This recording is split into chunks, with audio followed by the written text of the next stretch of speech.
Hello students, आज अपन new chapter शुरू करने जा रहे हैं that is called binomial theorem, है ना।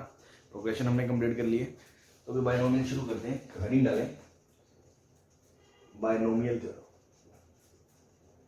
ठीक है। उससे पहले, हालांकि बायनोमियल शुरू करने से पहले इसमें एक चीज बार बार आएगी दैट इज कॉल्ड फैक्टोरियल, है ना। फैक्टोरियल क्या होता है, फैक्टोरियल की से रिलेटेड दो तीन बातें, है ना। उस पर दो तीन टाइप के क्वेश्चंस जो मार्केट में घूम रहे हैं। तो पहले अपन फैक्टोरियल पे बात करते हैं, देन आफ्टर बायनोमियल पे, ठीक। सो अगर मैं ऐसे लिखता हूं n फैक्टोरियल, है ना, या इसको लिखने का तरीका है ऐसे करके n फैक्टोरियल, ठीक है जी। या तो n के आगे एक्सक्लेमेटरी मार्क लगा दो, या ऐसे एंगल टाइप का साइन एंड देन फिर l लिख दो, ठीक है। इसका क्या मतलब होता है, n into n minus one into n minus two into से लेके 1 तक का प्रोडक्ट, ठीक है। इसको बोलते हैं अपन फैक्टोरियल नोटेशन,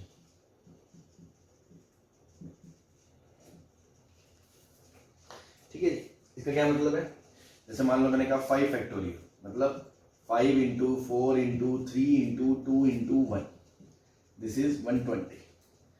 4 फैक्टोरियल मतलब 4 into 3 into 2 into 1, that is 24। 3 factorial 3 into 2 into 1, that is 6। 2 factorial 2 into 1, that is 2। 1 factorial बस 1, ठीक है जी। ये इसका मतलब है, ठीक है। अब देखो नोट 1, अपन इसको ऐसे लिख सकते हैं, जैसे 5 फैक्टोरियल को मैं ऐसे लिख सकता हूं 5 इंटू 4 फैक्टोरियल। तो 4 फैक्टोरियल क्या बन जाएगा, 5 फैक्टोरियल अपॉन 5। ऐसे इन जनरल मैं n फैक्टोरियल को लिख सकता हूं n into n minus 1 factorial. तो आप n को क्या लिख सकते हो, n factorial upon n minus 1 factorial, ठीक, ऐसे लिख सकते हो। सिमिलरली 5 फैक्टोरियल को मैं ऐसे भी लिख सकता हूं 6 फैक्टोरियल अपॉन 6। 6 इंटू 6 फैक्टोरियल को क्या लिख सकते हो, 6 इंटू 5 फैक्टोरियल, 6 कट जाएगा तो 5 फैक्टोरियल। तो यहां से क्या बचा, 6 को आप लिख सकते हो 6 factorial upon 5 factorial, that is n plus 1 को आप लिख सकते हो n plus 1 factorial upon n factorial, ठीक है ना। तो n फैक्टोरियल को n into n minus 1 factorial भी लिख सकते हो, और n फैक्टोरियल को n plus 1 factorial upon n plus 1 भी लिख सकते हो।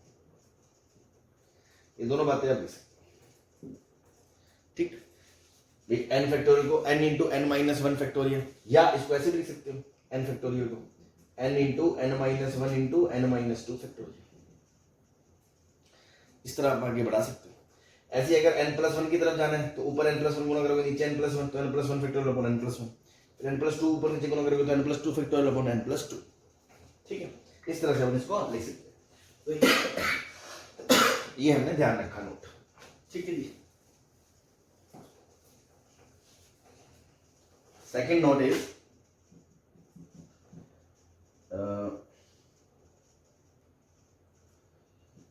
factorial of negative numbers, irrational numbers, fractional numbers is not defined, है ना। जैसे मान लो मैं आपको कहूँ 1/2 फैक्टोरियल, तो उसका कोई मतलब नहीं है, या मैं कहूँ आपको √3 फैक्टोरियल, उसका कोई मतलब नहीं है, -2 फैक्टोरियल, उसका कोई मतलब नहीं है। बेसिकली अभी अपन नेक्स्ट चैप्टर में पढ़ेंगे पीएनसी में कि जो n फैक्टोरियल का मतलब होता है ना, उसका जो बेसिक मतलब होता है वो होता है कि n चीजों को एक लाइन में अरेंज करना कि कितने तरीके हैं। जैसे एक छोटे से एग्जांपल से समझें, जैसे मान लो 3 चीजें मेरे पास A B C, इनको मैं एक लाइन में लगा रहा हूं तो कितने तरीके से लगा सकता हूं। तो देखो ऐसे लगा सकता हूं ABC, ऐसे लिख सकता हूं ACB, ऐसे लिख सकता हूं BAC, BAC, या लिख सकता हूं CAB, या लिख सकता हूं CBA। तो एक लाइन में लिखने के ऐसे लेफ्ट से राइट में कितने डिफरेंट अलग अलग वो सेट बन सकते हैं। तो किसका कितना आंसर है, 6। तो 3 चीजों को एक लाइन में अरेंज करने के डिफरेंट तरीके, टोटल तरीके, 3 डिफरेंट चीजों को लाइन में अरेंज करने के तरीके इसके बराबर है 3 फैक्टोरियल, इसलिए ये 6 है। तो चीजें तो मतलब ऑब्वियसली 1 2 3 4 5 ऐसी होंगी, इसलिए बस इन्हीं के फैक्टोरियल डिफाइंड है, बाकियों का कोई मतलब नहीं है। ठीक है जी। नॉट 3 आप ऐसे लिख भी सकते हो, n factorial meaning arrangement of n different things in a line,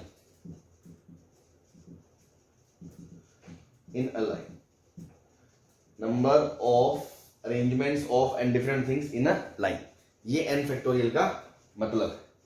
सही है जी। Note 3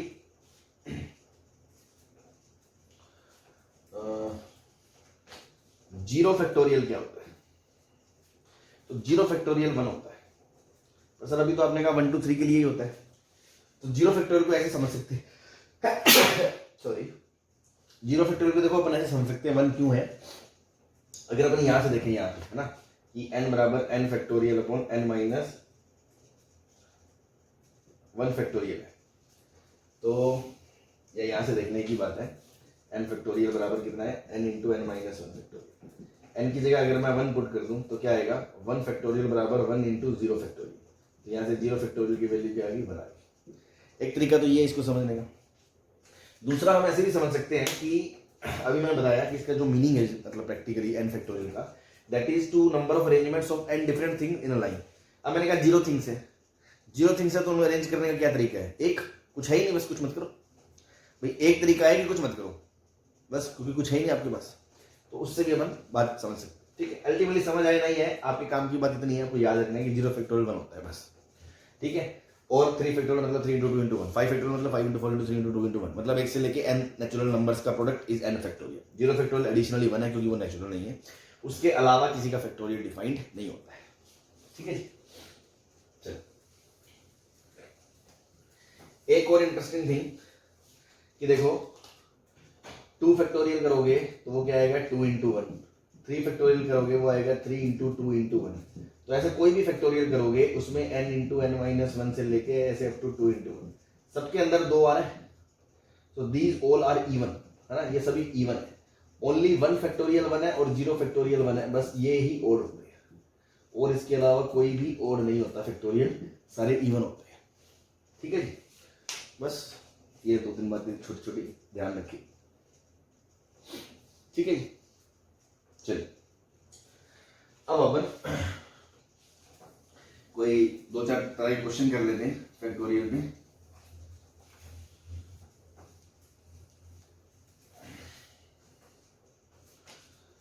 suppose question is find minimum value of r such that r factorial is divisible by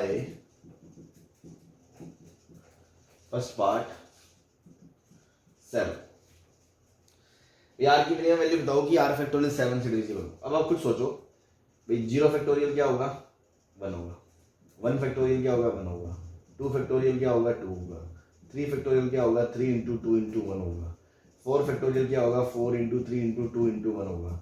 तो 5 फैक्टोरियल क्या होगा? 5 इंटू 4 इंटू 3 इंटू 2 इंटू 1 होगा। क्योंकि देखो 7 एक prime number है, तो अगर किसी चीज को 7 से डिविजिबल होना है तो उसमें एक 7 का फैक्टर तो आना चाहिए। तो 1 लेके 2 लेके 3 लेके 4 5 6 कहीं पे भी 7 का फैक्टर नहीं आएगा। सबसे पहले 7 का फैक्टर किस में आएगा? 7 फैक्टोरियल में आएगा।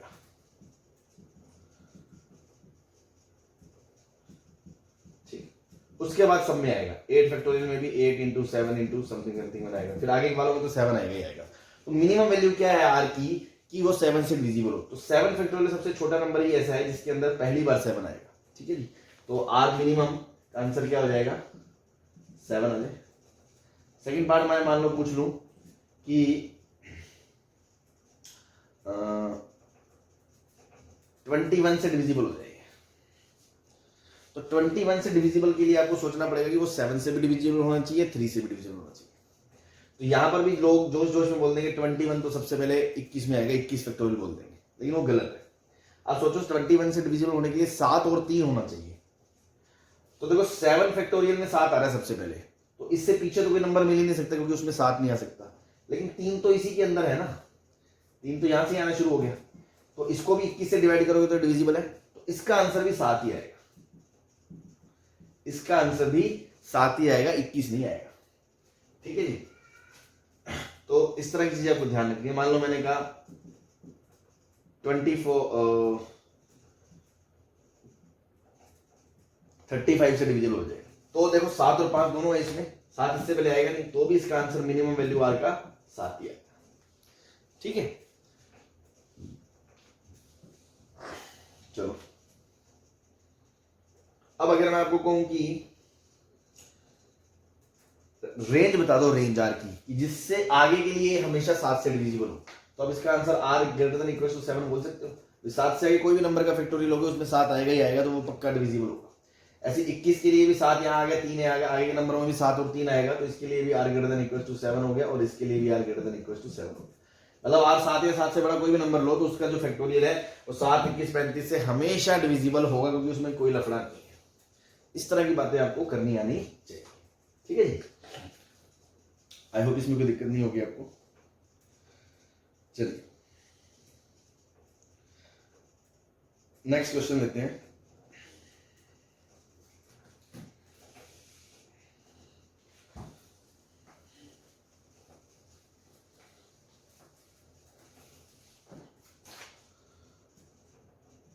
For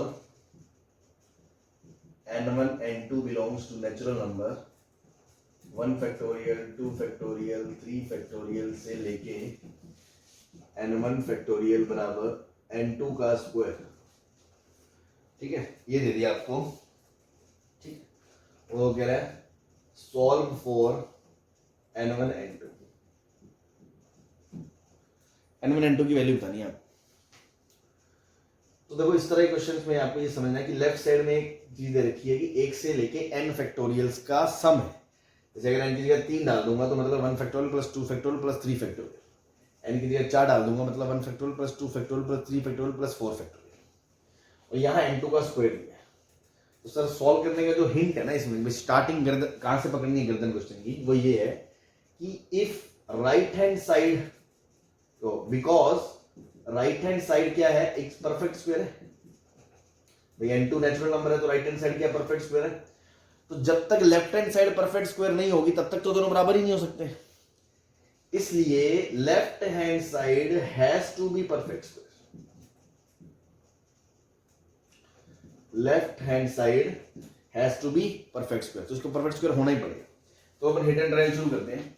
सपोज n1 की जगह मैंने 1 डाला, तो लेफ्ट हैंड साइड क्या होगी, 1 फैक्टोरियल होगी, और ये 1 आ जाएगा, और 1 परफेक्ट स्क्वायर है, और अगर ये 1 है तो राइट साइड को भी 1 होना पड़ेगा। तो n1 की वैल्यू अगर 1 आ गई तो राइट हैंड साइड भी क्या होगी, 1 हो गई, तो इससे क्या आ गया, n2 भी कितना आ गया, 1 आ गया। मतलब एक सोल्यूशन तो आ गया, n1 और n2 दोनों 1 1 हो जाए भाई, अगर ये भी 1 हो जाए वो भी 1 हो जाए, दोनों तरफ बराबर है, 1 बराबर 1, कोई दिक्कत नहीं। फिर हमने सोचा n1 की जगह अगर 2 डाल दें तो ये क्या आएगा, 1 फैक्टोरियल प्लस 2 फैक्टोरियल बराबर कितना आएगा, 3 आएगा, और राइट हैंड साइड 3 आएगी, तो यहां से तो कोई n2 की वैल्यू आएगी नहीं नेचुरल नंबर, क्योंकि 3 तो √3 का स्क्वायर होता है और n2 क्या है, नेचुरल नंबर है, तो यहां से कोई पॉसिबिलिटी नहीं आएगी। अगर मान लो मैंने n1 को वैल्यू 3 दे दी तो आएगा 1 factorial plus 2 factorial plus 3 factorial, ये कितना आ जाएगा, 6 आ जाएगा।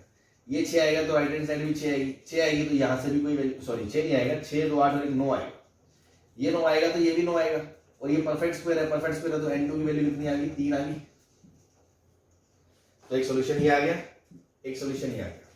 ऐसे मान लो n1 की जगह 4 रखा तो आंसर क्या आएगा भाई, 1 factorial plus 2 factorial plus 3 factorial plus 4 factorial, तो 9 में 24 जोड़ दोगे तो कितना आएगा, 33। तो यहाँ पे भी राइट साइड 33, तो यहाँ से कोई वैल्यू नहीं आएगी। ऐसे अगर n1 की जगह 5 रख दोगे तो देखो 1 factorial plus 2 factorial plus 3 factorial plus 4 factorial plus 5 factorial, यहाँ से यहाँ तक का सम कितना है, 33, और ये कितना है, 120 है ना, तो ये आ जाएगा 153। ठीक है, अब 153 भी परफेक्ट स्क्वायर नहीं है तो यहाँ से भी कोई वैल्यू नहीं आएगी। ऐसे n1 की जगह 6 रखोगे तो देखो 1 से लेके 5 फैक्टोरियल का सम तो आप निकाल ही चुके हो, प्लस 6 फैक्टोरियल, ये कितना है 153, और ये कितना है 720, तो यहाँ से देखो 3 7 और 8, इस तरह से ये चलेगा। अब सर इसको करते थोड़ी रहेंगे, हमें कुछ तो ऑब्जर्व करना पड़ेगा ना कि क्वेश्चन कंप्लीट हो गया। तो अब ध्यान से देखो, यहां तक तो हमने चलो कर लिया। इसके बाद 5 फैक्टोरियल ऐड होगा तो भी यूनिट डिजिट इसकी 0 आएगी, 0 + 3 यूनिट डिजिट 3 आएगी, फिर 0 + 3 यूनिट डिजिट 3 आएगी, फिर 7 फैक्टोरियल में भी क्योंकि 0 तो आएगा ही अब लास्ट में, 720 को 7 से गुना करोगे 7 फैक्टोरियल के लिए तो भी लास्ट में 0 आएगा, मतलब इसके आगे कुछ भी जोड़ोगे तो लास्ट डिजिट 0 आएगा, और उसका पहले जो यूनिट डिजिट है वो 3 है, तो मतलब आगे के ऑल नंबर्स में have 3 as यूनिट डिजिट, सबकी यूनिट डिजिट 3 है। तो सर खासियत क्या है, यूनिट डिजिट 3 है तो खासियत क्या है? खासियत ये है कि दुनिया का कोई भी ऐसा नंबर नहीं है जो परफेक्ट स्क्वायर हो और जिसका लास्ट डिजिट 3 यूनिट डिजिट। अब सोचो, 1 का स्क्वायर 1, 2 का स्क्वायर 4, 3 का स्क्वायर 9, 4 का स्क्वायर 16, 5 का स्क्वायर 25, 6 का स्क्वायर 36, 7 का स्क्वायर 14, 9, 8 का स्क्वायर 64, 9 का स्क्वायर 81, 10 का स्क्वायर 100। यूनिट डिजिट में कभी 3 नहीं आएगा, क्योंकि अगर यहाँ 3 आता है तो यहाँ एक नंबर ये यही नंबर राइट साइड के बराबर होगा और वो परफेक्ट स्क्वायर है, मतलब एक ऐसा नंबर n2 जिसका स्क्वायरिंग करने पे यूनिट डिजिट 3 आए, तो ऐसा कोई नंबर दुनिया में नहीं है। तो सर ये क्या सिस्टम का, बस ये तो फिर वही बात है कि कुछ चीजें एक्सपीरियंस बेस्ड है, आपने ऐसी चीज देखी है आज पहली बार, तो अगली बार से आप भी सोचोगे अच्छा हाँ ऐसा भी सोचा जा सकता है, ठीक है ना। तो ये तो कोई रूल नहीं है कि हम रट नहीं सकते कि यूनिट डिजिट में क्या आ सकता है क्या नहीं, बस कॉमन सेंस की बात है। यहाँ से आपने पैटर्न ऑब्जर्व करा और सोचा कि यार देखो 3 तो कभी किसी नंबर के स्क्वायर में आता ही नहीं यूनिट डिजिट पे, तो इसके आगे तो कोई भी नंबर परफेक्ट स्क्वायर नहीं हो सकता ये, बस तो कोई सोल्यूशन नहीं आएगा। तो सोल्यूशन बस 2 आ गए, क्या n1 n2 का जो आंसर आ गया वो 2 आ गए, एक तो 1,1 और एक 3,3। ठीक है जी, चलिए इसको नोट कर लें।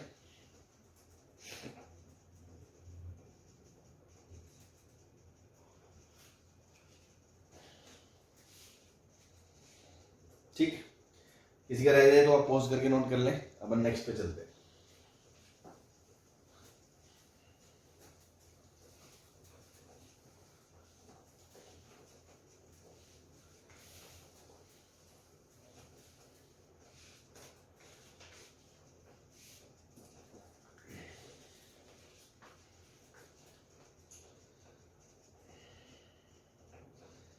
नेक्स्ट इज ए दे रखा है आपको सिग्मा आर फैक्टोरियल, आर बराबर 1 से लेके 2n तक, और बी दे रखा है आपको सिग्मा 2r फैक्टोरियल, आर बराबर 1 से लेके n तक।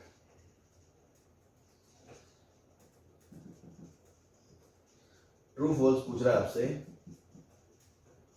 First part, a divides b and second is b divides a।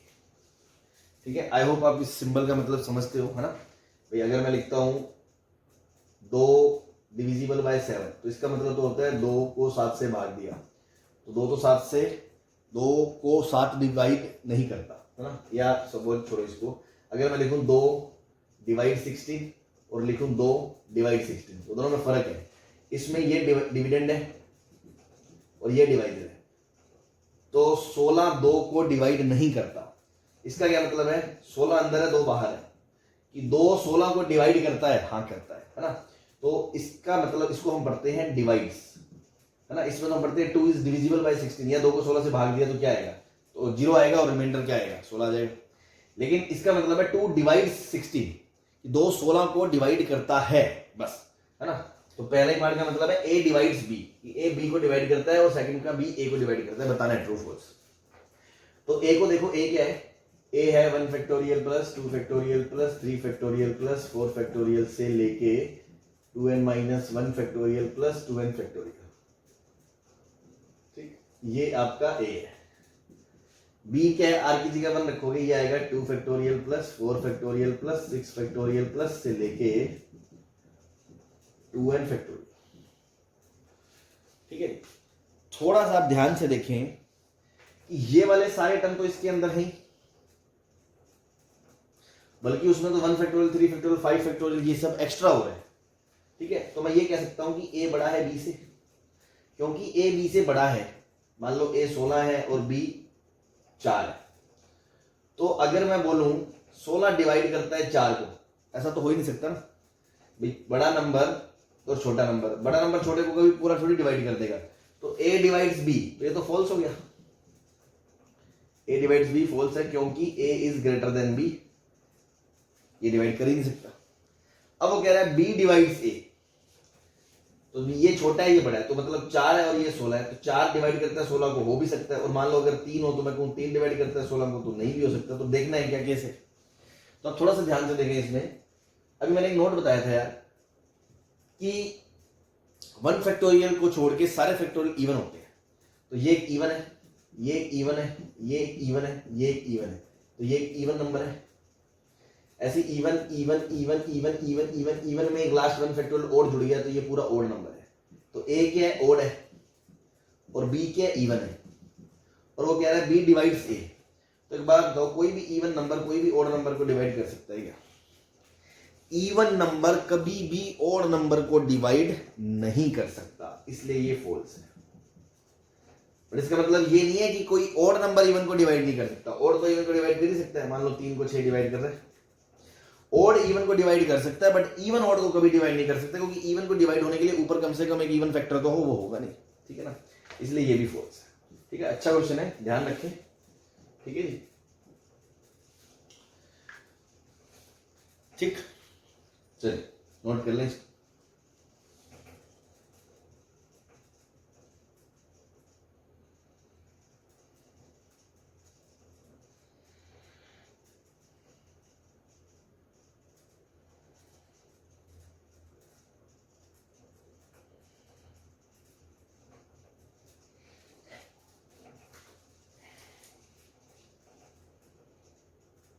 ठीक है, चलिए तो आगे चलते हैं।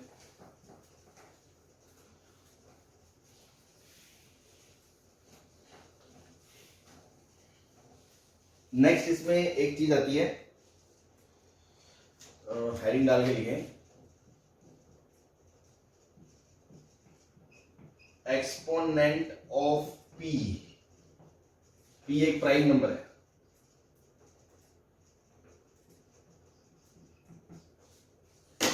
एक्सपोनेंट ऑफ p, p एक प्राइम नंबर है इन r फैक्टोरियल, इन r फैक्टोरियल। ठीक है, पहले लिख ले, मैं समझा दूंगा एग्जांपल से, सब समझ में आ जाएगा। Is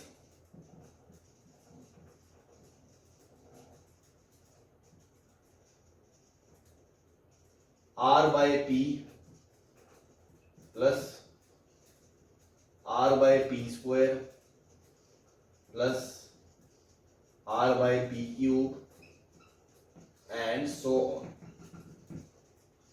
and these all brackets are greatest integer function। अब कहीं को ग्रेटेस्ट इंटीजर शायद ना पता हो तो एक बार मैं रिकॉल करा दूं। हालांकि मैंने बेसिक मैथ्स में बताया हुआ है आपको, लोग में हमने कैरेक्टरिस्टिक्स मेंटिसा जब पढ़ा होगा, तो जो कैरेक्टरिस्टिक्स होता था वही होता था ग्रेटेस्ट इंटीजर, है ना। फिर भी दोबारा किसी को दिक्कत हो, मान लो मैंने कहा 3.4, तो इसका जो इंटीग्रल पार्ट है ना, इंटीग्रल पार्ट वो है 3, है ना, और जो 0.4 है वो है फ्रैक्शन पार्ट। ठीक है, ये फ्रैक्शन पार्ट है और ये इंटीग्रल पार्ट है, तो ग्रेटेस्ट इंटीजर इसी को बोलते हैं। ठीक है, और यही मान लो क्वेश्चन में मान लो -3.4 आ जाए, तो वहां पे मैंने बताया था कि जो फ्रैक्शन है ना वो हमेशा 0 से 1 के बीच होता है ना, 0 से 1 के बीच। तो आप इसको ऐसे नहीं लिखोगे -3 प्लस -0.4, ऐसे नहीं लिखोगे। आप इसको ऐसे लिखोगे कि इससे जो जस्ट छोटा इंटीजर है उसकी बात करो। आप तो बस ये ध्यान रखो, ग्रेटेस्ट इंटीजर के लिए जो भी नंबर अंदर होता है डब्बे के, उससे जस्ट छोटा इंटीजर, मान लो डब्बे के अंदर 3 है तो वो खुद ही इंटीजर है, तो आंसर 3 आ गया। लेकिन डब्बे के अंदर 3.3 है तो उससे छोटा इंटीजर कितना है, 3। ऐसे डब्बे के अंदर -3.4 है तो उससे छोटा इंटीजर, तो आप सोचो -3.4 ये, -3 इधर है और -4 इधर है, तो इससे छोटा कौन है, -4, तो ये आंसर -4 आता है। उससे जस्ट छोटे वाला वो क्या आएगा, -4। तो इसको आप लिखोगे -4 प्लस 0.6, ये होता है इसका फ्रैक्शन पार्ट और ये होता है इंटीग्रल पार्ट। अब तो ये ध्यान रखिए, अगर नंबर पॉजिटिव है और खुद ही इंटीजर है तो वो इंटीग्रल पार्ट हो गया। अगर पॉजिटिव और पॉइंट में है तो पॉइंट से पहले जो नंबर है वो उसका इंटीग्रल पार्ट हो गया, बाद वाला फ्रैक्शन हो गया। अगर नंबर नेगेटिव है तो पॉइंट से पहले जो नंबर है ना -3, उसमें माइनस हटा के उससे एक कम कर दो, माइनस क्या, -3 है उससे एक कम कर दो तो वो -4 आ गया, और जो पॉइंट के बाद है उसको एक में से घटा दो तो वो फ्रैक्शन आ गया। ठीक है जी, अदरवाइज फिर भी किसी को दिक्कत हो तो आप वो कैरेक्टरिस्टिक मल्टी से मैंने अच्छे से बता रखा है, वहां जाके दोबारा देख सकते हैं। ठीक है जी, चलिए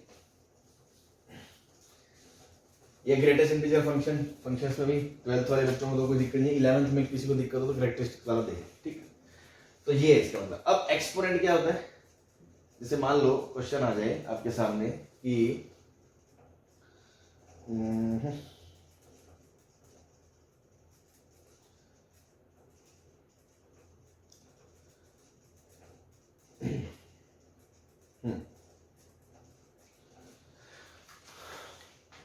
एक 120 फैक्टोरियल आ गया मान लो क्वेश्चन। ठीक, अब देखो 120 फैक्टोरियल एक बहुत बड़ा नंबर होगा, है ना, बहुत बड़ा नंबर, मतलब जैसे 1 into 2 into 3 into 4 into 5 into करते करते 120 तक कोई भी नंबर है। जैसे मान लो सपोज करो x से लेके 5 फैक्टोरियल है, 5 फैक्टोरियल नंबर है, वो कितना होता है 120 होता है। 120 को अपन प्राइम फैक्टराइजेशन करते हैं तो क्या आएगा 60 30 15 3 और 5। तो आप 5 फैक्टोरियल कैसे लिख सकते हो 2 की पावर 3 इंटू 3 की पावर 1 इंटू 5 की पावर 1। ऐसे ही 6 फैक्टोरियल होगा तो उसमें 6 एक्स्ट्रा आएगा, 6 मतलब 2 इंटू 3 एक्स्ट्रा आएगा, तो 2 की पावर 4 इंटू 3 की पावर 2 इंटू 5 की पावर। इस तरह से कोई भी फैक्टोरियल है उसका प्राइम फैक्टराइजेशन होगा। ऐसे जो बहुत बड़ा नंबर है तो उसको अपन ऐसे कर करके तो नहीं देख सकते, तो इतना मान लो वहां 2 की पावर समथिंग होगा, है ना, p होगा, मान लो 3 की पावर q होगा, 5 की पावर r होगा, हो सकता है 7 भी है, मतलब हमें नहीं पता क्या क्या आ रहा है, जो भी आ रहा है वो आ रहा है। ठीक है, तो ये सब प्राइम नंबर है। अब वो पूछ ले मान लो 2 की कितनी पावर इसमें आ रही है, p की वैल्यू बताओ, तो p क्या होगा, p को क्या कहेंगे हम एक्सपोनेंट ऑफ 2। एक्सपोनेंट क्या होता है पावर, तो p को क्या बोलेंगे पावर ऑफ 2, एक्सपोनेंट ऑफ 2, मतलब इसके फैक्टोरियल में 2 कितनी बार आ रहा है। 3 का एक्सपोनेंट क्या है q, 5 का एक्सपोनेंट क्या है r। तो इतने बड़े नंबर्स में हम ऐसे कैलकुलेट तो करके देख नहीं सकते, जैसे इन नंबर्स में हमने देख लिया। तो हम क्या करते हैं, ये एक फॉर्मूला है हमारे पास कि कोई भी नंबर है r फैक्टोरियल, उसके अंदर कोई प्राइम नंबर p, उसका एक्सपोनेंट देखना है तो हमें क्या करना पड़ेगा, ये फॉर्मूला लगाना है, this upon this greatest integer plus this upon this greatest integer plus this upon this करके आप चेक करके बता सकते हो कि उसका एक्सपोनेंट क्या आएगा। जैसे मैं आपसे पूछूं कि 2 का एक्सपोनेंट बता दो, तो हमें करना क्या है, ये फॉर्मूला लगाना है, तो 120/2 ग्रेटेस्ट इंटीजर प्लस 120/2 का स्क्वायर 4, फिर 120/8 2 का क्यूब, फिर 120/60, चलता रहे जब तक चलाना है इसको, है ना, जब तक जीरो नहीं आ जाता, फिर 120/32, फिर 120/64, फिर 120/128। अब आप देखो इसके बाद जितने भी नंबर आएंगे भाई 120/128 एक से छोटा हो गया, तो 0 से 1 के बीच में मान लो कुछ भी नंबर आ गया 0.4 0.5 0.8 0.9, उसका ग्रेटेस्ट इंटीजर तो 0 ही आएगा, तो ये 0 हो गया। इसके बाद 120/256, तो अब जितने भी नंबर आएंगे आगे वो सबके ग्रेटेस्ट इंटीजर 0 हो जाएगा, तो बस एक टाइम के बाद ये खत्म हो जाएगा। अब इसकी वैल्यू निकाल लो, तो ये क्या है 120/2 60 का ग्रेटेस्ट इंटीजर प्लस 120/4 30 का इंटीजर, 120/8 8 का 15 का ग्रेटेस्ट इंटीजर, फिर इसको करोगे 16 से करोगे तो 16 8 16 80 96 16 7 112 7.5, फिर आप करोगे इसको तो ये आएगा 32 को 3 से करोगे तो 96, है ना, तो 3 पॉइंट समथिंग आएगा, है ना, वो छोड़ो जो भी आएगा। ऐसे ये 64 का दुगुना 128 होता है, तो ये 1 पॉइंट समथिंग आएगा, उसको छोड़ो बाकी 0। अब देखो 60 का ग्रेटेस्ट इंटीजर 60, 30 का ग्रेटेस्ट इंटीजर 30, 15 का ग्रेटेस्ट इंटीजर 15, 7.5 का 5, 3 पॉइंट समथिंग का 3, 1 पॉइंट समथिंग का 1, तो 60 3 90 100 105 112 115 116, मतलब 2 की कितनी पावर आएगी 116 आएगी। इस तरह से हम किसी भी प्राइम नंबर का एक्सपोनेंट निकाल सकते हैं। ठीक है जी, बस ये फंड है। जैसे मान लो इसी के अंदर मैं आपसे पूछूं 3 का एक्सपोनेंट बता दो, 3 का एक्सपोनेंट, तो 3 का एक्सपोनेंट बताने के लिए आप क्या करोगे, अगेन यही फॉर्मूला लगाओगे, तो 120/3 120/9 3 का स्क्वायर, जब तक 1 से छोटा नहीं होता तब तक चलते रहो, 120/27 120/81, बस इसके बाद जाने की जरूरत नहीं होगी, नीचे 243 आ जाएगा, वो उससे छोटा हो जाएगा। तो देखो इसका ग्रेटेस्ट इंटीजर 40 का ग्रेटेस्ट इंटीजर 40, इसको करोगे 3 3 चौक 12, तो ये इसको डिवाइड करोगे तो 13 3 39 होता है, 13 पॉइंट समथिंग का ग्रेटेस्ट इंटीजर आएगा 13। ऐसे ये 3 को करोगे 9 या 9, 3 को करोगे 40, तो 9 चौक 36, 4 पॉइंट समथिंग तो 4 आएगा। ऐसे ही ये 81 है कम 81 पॉइंट समथिंग 1 आएगा बस। तो 40 50 53 53 4 57 और 1 58 आ गया। ठीक है जी, इस तरह से आप 5 का पूछो 7 का पूछो सब निकाल सकते हैं। अब कल को मैं इसी में इसको मैं हटा दूं, तो अब ध्यान रखें 2 का एक्सपोनेंट कितना आया 116, मैं लिख लेता हूं साइड में कि ये आ गया 116 और 3 का कितना आ गया 58। अब क्या होगा, मान लो मैंने आपसे क्वेश्चन में पूछ लिया 6 का एक्सपोनेंट बताओ, तो क्या होगा, आप क्या करोगे, आप कहोगे 120/6 प्लस 120/36 और फिर 120/216, बस खत्म। ये तो 0 ही हो गया, यहां से 36 3 108 है ना, तो 3 पॉइंट समथिंग, तो 3 आ गया और यहां से 20 आ गया, तो ये कितना आ गया 23 आ गया 23। लेकिन ये गलत है। क्यों गलत है? क्योंकि आपने ध्यान नहीं दिया, ये फॉर्मूला तभी वैलिड है जब ये प्राइम नंबर है, prime. 6 is not prime, 6 is not prime, इसलिए गलत है। लेकिन क्वेश्चन तो वो फिर भी पूछेगा, तो करना कैसे है, आप ये दिमाग लड़ाओगे, 6 को आप क्या लिख सकते हो 2 × 3, ये एक प्राइम है P1 और ये एक प्राइम है P2। जब भी ऐसा क्वेश्चन आ जाए, आप पहले उस नंबर को जिसका एक्सपोनेंट पूछा है, अगर वो प्राइम है तब तो सीधा फॉर्मूला लगा दो, अगर वो प्राइम नहीं है तो आपने उसको फैक्टराइज कर लिया और प्राइम नंबर्स में तोड़ दिया। जो प्राइम नंबर उसमें आ रहे हैं उनके एक्सपोनेंट निकाल लो। जैसे 2 बार है तो 2 का एक्सपोनेंट निकाल लिया पहले फॉर्मूला लगा के, वो कितना आया 116। फिर 3 आ रहा है, 3 का एक्सपोनेंट निकाल लिया, वो कितना आ रहा है 58 आ रहा है। ठीक, अब आप खुद सोचो 6 कैसे बनेगा। 6 को बनाने के लिए एक 2 की जरूरत है, एक 3 की जरूरत है, मतलब एक 2 आएगा इधर से, एक 3 आएगा इधर से, दोनों चिपक जाएंगे तो 6 बन जाएगा। अब सोचो मार्केट में कितने हैं 116 2 है और कितने 58 है 3 है, 3 कितने 3 है 58 है। तो अगर एक 3 के साथ एक 2 यूज कर लूंगा तो एक 6 बन जाएगा, ऐसे दूसरे 3 के साथ दूसरा 2 यूज कर लूंगा दूसरा 6 बन जाएगा, तीसरे 3 के साथ तीसरा 2 यूज कर लूंगा तो 6 बन जाएगा। इस तरह कितने 6 बन जाएंगे मैक्सिमम 58, क्योंकि 58 3 यूज होते 58 2 यूज होते 6 हो जाएगा।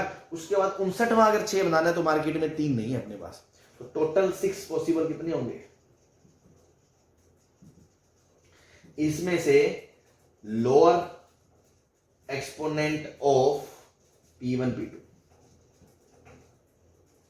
बस ये आपका आंसर आ जाएगा।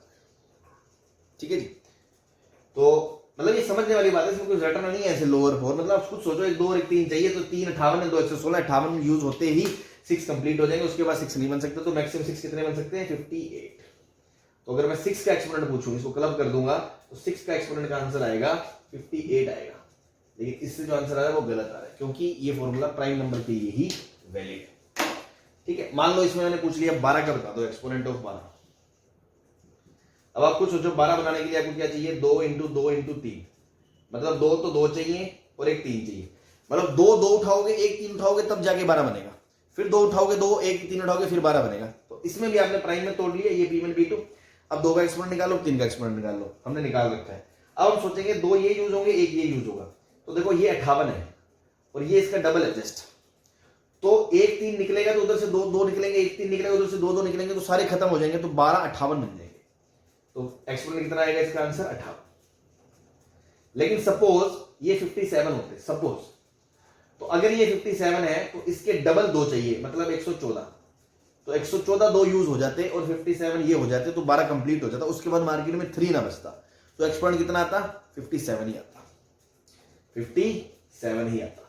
या मान लो ये 59 होते, तो आपको पता है एक 3 के बदले 2 यूज होने हैं, तो अगर पूरे 3 यूज होने हैं तो इसका डबल 118 चाहिए, पर 118 नहीं है, तो मतलब 2 कम है, 2 कम है तो 2 116 है, 116 का हाफ कर दो क्योंकि एक सेट में 2 बार यूज होगा, तो 58 सेट बन सकते हैं 2 के 12 बनाने के लिए, बस। तो 58 ये अवेलेबल है, तो एक 3 बच जाएगा लास्ट में, बट 2 नहीं बचेगा, तो 12 फिर भी नहीं बन पाएगा, तो भी एक्सपोनेंट कितना आएगा 58 आएगा। तो इस तरह से आपको थोड़ा दिमाग खर्च करना पड़ेगा, जब नंबर प्राइम नहीं है तो आप उसको पहले तो प्राइम में तोड़ लो, जिन जिन प्राइम की वो में टूटा उनके एक्सपोनेंट्स निकाल लो, फिर उनके हिसाब से डील करो। क्लियर है? ठीक है। अब जैसे मान लो मैंने इसमें ही आपसे एक चीज और पूछ लूं नंबर ऑफ जीरोस पूछ लो ना, नेक्स्ट क्वेश्चन में इसमें पूछ लो number of zeros at the end of 120 factorial. अब ये तरीका थोड़ा कान यूं पकड़ने वाली बात हो गई, काम वही है, ये जो मैं जो समझा रहा हूं वही है। नंबर ऑफ जीरो मतलब लास्ट में कितने जीरो आएंगे, लास्ट में कितने जीरो आएंगे, मान लो लास्ट में 10 जीरो आएंगे तो उसको मैं 10 की पावर 7 लिख सकता हूँ। लास्ट में 100 जीरो आएंगे तो उसको 10 की पावर 100 लिख सकता हूँ। तो अल्टीमेटली ये जो घुमा के पूछ रहा है ना, इसका मतलब ये है कि he is asking exponent of 10 बता दो, एक्सपोनेंट ऑफ 10। अब एक्सपोनेंट ऑफ 10 जानने के लिए आपको पता है 10 प्राइम नहीं है, तो आप सीधा फॉर्मूला नहीं लगा सकते कि 120 बटा 10 12 और फिर 120 बटा 10 100, बस तो 12 और 1 13 आ गया, ऐसा नहीं कर सकते। अगेन आपको इसको तोड़ना पड़ेगा 2 into 5। अब आप 2 का एक्सपोनेंट निकालोगे, 5 का एक्सपोनेंट निकालोगे। 2 का मैं निकाल चुका हूं, अब मैं 5 का एक्सपोनेंट निकालने जा रहा हूं। तो देखो 5 का एक्सपोनेंट क्या होगा, 120 बटा 5 प्लस 120 बटा 25, बस क्योंकि इसके बाद 125 आ जाएगा, वो खत्म हो जाएगा। तो ये तो हो जाएगा, ये 24 आएगा, हाँ, और ये 4 पॉइंट समथिंग आएगा तो 4 आएगा, तो इसका आंसर कितना आएगा, 28 आएगा। अब आप सोचो कि यहाँ 5 की पावर 28 है और 2 की पावर 116 है, तो 10 बनाने के लिए क्या चाहिए, एक 5 चाहिए, एक 10 चाहिए। तो एक 5 उठाओगे उधर से, एक 5 उठाओगे, एक 2 चाहिए, तो एक 5 उठाओगे, एक 2 उठाओगे तो 10 बनेगा। तो 28 5 के बाद 28 2 यूज हो जाएंगे, लेकिन उसके बाद 5 तो बचेगा ही नहीं, तो 10 नहीं बन सकता। तो 10 की एक्सपोनेंट कितना बन सकता है, मैक्सिमम 28। तो 10 का एक्सपोनेंट कितना आ गया, 28। तो एक्सपोनेंट ऑफ 10 कितना आ गया, 28, मतलब 28 जीरो आएंगे, तो इसका आंसर क्या आएगा, 28 जीरो आएंगे। मतलब ये नंबर इतना बड़ा होगा, उसके लास्ट में ऐसे 28 तो जीरो आएंगे, उसके बाद ये नॉन जीरो नंबर आएगा। क्लियर है? तो एक क्वेश्चन के थ्रू मैंने सब समझा दिया कि प्राइम नंबर का एक्सपोनेंट किसी नंबर में निकालना हो तो ये फॉर्मूला है। इसका मतलब ये प्राइम ना हो तो कैसे करना है, तो कैसे डीलिंग करनी है, ठीक। नंबर ऑफ जीरो पूछा हो तो भी कैसे डीलिंग करनी है। अब इसमें एक चीज और कॉमन सेंस की बात है, जैसे 10 की बात पूछी थी है ना, नंबर ऑफ जीरोस, तो आपको ऑब्वियसली पता है कि 2 जल्दी आएगा या 5 जल्दी आएगा। जैसे 2 तो 2 फैक्टोरियल में भी आ जाएगा, 3 फैक्टोरियल में भी आ जाएगा, 4 फैक्टोरियल में भी आ जाएगा, 2 बार आएगा। 4 फैक्टोरियल में 3 बार आएगा 2, एक तो 1 into 2 into 3 into 4 लिखोगे तो 2 के अंदर 2 है, और दूसरा 4 के अंदर 2 2 है, 2 into 2 तो 2 की पावर 3 बन गया। लेकिन 5 फैक्टोरियल में देखो 2 की पावर तो 3 है पर 5 एक ही है। तो जब जैसे जैसे फैक्टोरियल आगे बढ़ेगा तो 2 की पावर ज्यादा होंगी, 5 की पावर कम होंगी, किसी भी नंबर में ऑब्वियस सी बात है, किसी भी नंबर में सबसे ज्यादा पावर अगर होंगी तो 2 की होंगी, उससे कम होंगी तो 3 की होगी, उससे कम होगी तो 5 की होगी, क्योंकि उनकी आने की फ्रीक्वेंसी कम है। तो जैसे मान लो ये क्वेश्चन पूछा था कि नंबर ऑफ जीरो बता दो, तो आपको पता है 2 into 5 से बनेगा, तो दोनों को पहले 2 का फैक्टोरियल एक्सपोनेंट निकालोगे, फिर 5 का निकालोगे, फिर देखोगे। तो इतना टाइम खराब करने की बजाय ऑब्जेक्टिव अप्रोच से तो अपन सीधा ही सोच सकते हैं कॉमन सेंस से कि भाई 2 जितने भी हो वो 5 से ज्यादा होंगे। 10 बनाने के लिए जितने 5 यूज होंगे उतने 2 यूज होंगे। तो अब 5 की पावर ऑब्वियसली कम होगी तो 5 निकाल लो ना, सीधा 5 का एक्सपोनेंट निकाल लो इसमें, उससे जो आंसर आएगा बस उतने 2 तो उसमें होंगे ही होंगे, ऑब्वियसली बात है, तो वो यूज हो जाएंगे, बात खत्म हो जाएगी, ठीक है। लेकिन ऐसी गलती इस क्वेश्चन में नहीं कर सकते आप। जैसे इसमें 12 है तो 12 है तो 2 की पावर 2 यूज हो रही है और एक 3 यूज हो रही है, तो इसमें कोई सोचे कि मैं सीधा 3 का एक्सपोनेंट निकाल लूं और आंसर निकाल दूं, ऐसा नहीं है। क्यों?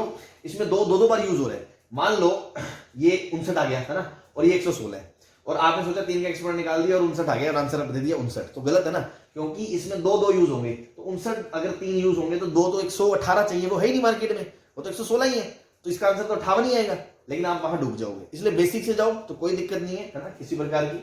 लेकिन ये तो मैंने एक थोड़ा सा शॉर्टकट इसलिए बता दिया कि जैसे मान लो जीरो निकालने तो उसमें 2 into 5 ही चाहिए ना, तो 2 into 5 ही चाहिए। कोई नया नंबर आ जाए तो आप ऐसे सोचो, बट अगर सिर्फ जीरो निकालने की बात है तो 2 कम होंगे, 2 ज्यादा होंगे, 5 कम होंगे, ऑब्वियस सी बात है। तो सीधा 5 का एक्सपोनेंट निकाल लो, वो जो आंसर आएगा that is will be the number of zeros at the end of r factorial, बस वो आपका डायरेक्ट आंसर आ जाएगा, ठीक है जी। आई होप इसमें आपको किसी प्रकार की कोई समस्या नहीं होगी, ठीक। चलो नेक्स्ट क्वेश्चन लिखें। 100 फैक्टोरियल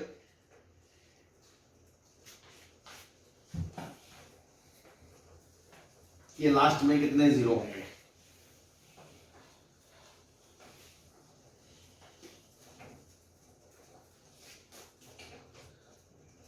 नंबर ऑफ जीरोस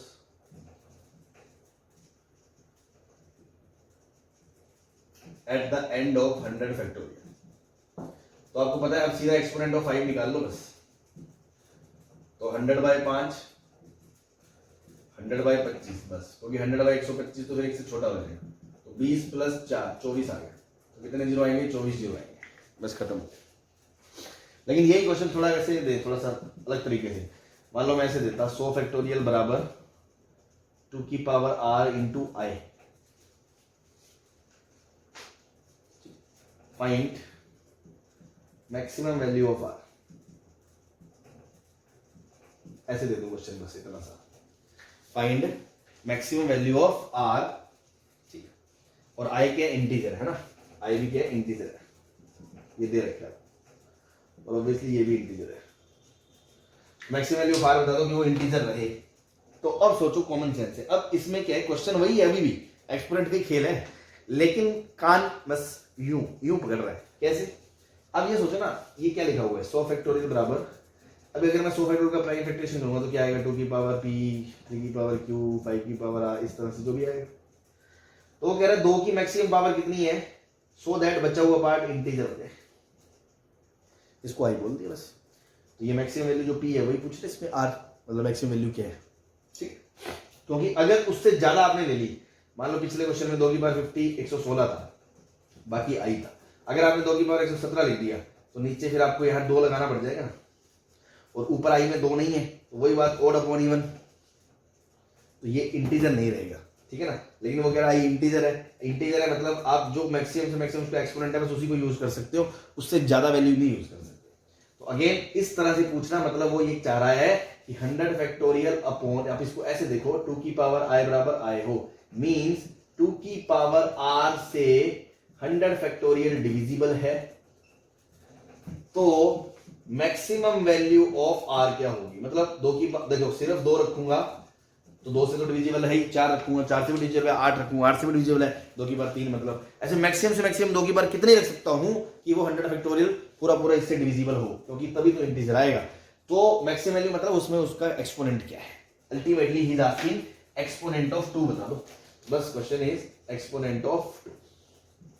तो 100/2, 100/4, 100/8, 100/16, 100/32, 100/64, बस इसके आगे जाने की जरूरत नहीं है। तो देखो ये 50, ये 25, ये 12 पॉइंट समथिंग 12, ये 6 पॉइंट समथिंग 6, ये 3 पॉइंट समथिंग 3, वो 1, तो 75, 87, 93, 96, 97 आ गया आंसर, 97 2 आएंगे इसमें, ठीक है जी।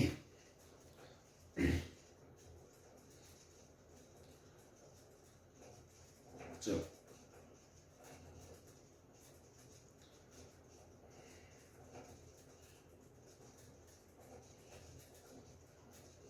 ठीक है, चलो एक क्वेश्चन और कर लेते हैं।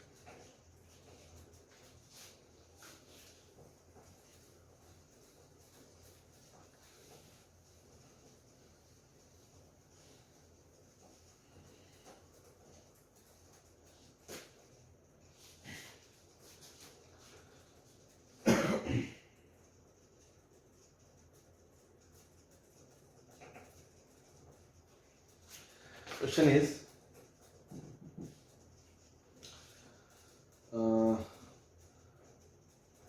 61, 62, 63,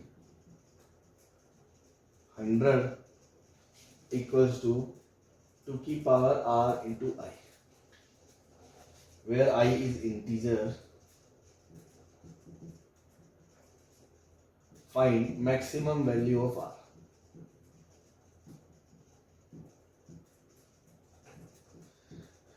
अब अगेन इसमें से 1 2 निकाल लोगे तो 2 की पावर 1 इंटू आई, तो भी इंटीजर है, 2 की पावर 2 भी आई है, पर मैक्सिमम से मैक्सिमम कितना निकाल सकते हो, जिसमें इस नंबर में जितना 2 का एक्सपोनेंट होगा मैक्सिमम वही यूज कर सकते हो कि बस आई बचे, क्योंकि उसके ज्यादा कर लोगे तो i/2 इंटीजर नहीं बचेगा। Again he is asking exponent of 2 in this,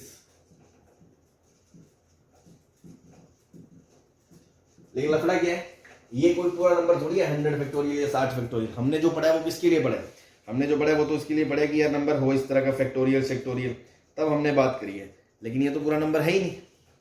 तो फिर हम इसमें क्या थोड़ी चालाकी करेंगे, फैक्टोरियल बनाने के लिए हमने क्या कहा, 1 से लेके 60 की कमी है ना, जैसे जो चीजें हमने सीक्वेंस में सीखी है उसी के हिसाब से ये मैंने 1 से लेके 60 से ऊपर नीचे गुना कर दिया, कोई फर्क नहीं पड़ा।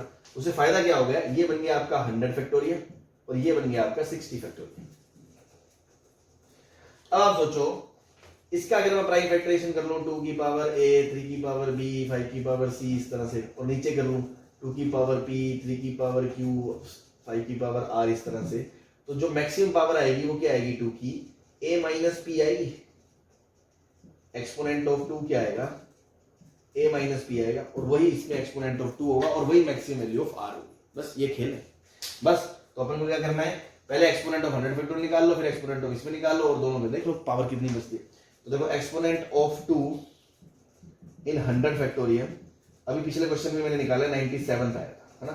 अभी जस्ट इससे पहले जो मैंने करा आप देख सकते हो, ये तो खुद से निकाल लेना।